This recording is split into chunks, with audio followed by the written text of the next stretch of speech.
آب خیس کنه که بتونه بخوره. گرسنه میشی؟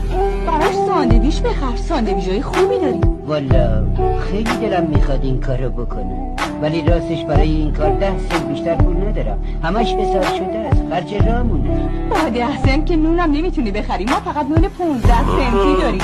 یه تیکه نون بهش بده. تا کامیون بیاد نونمونم تموم میشه. خب چی کار کنم که نونمون تموم میشه؟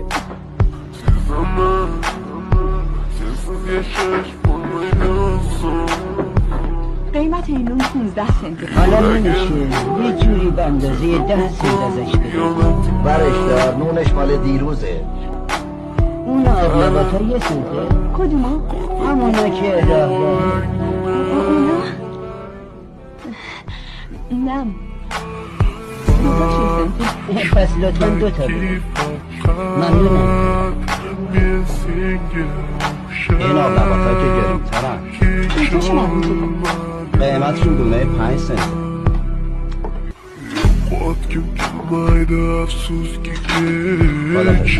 سب کن ببین باقی پولت مونده. به تو چه مربوطه؟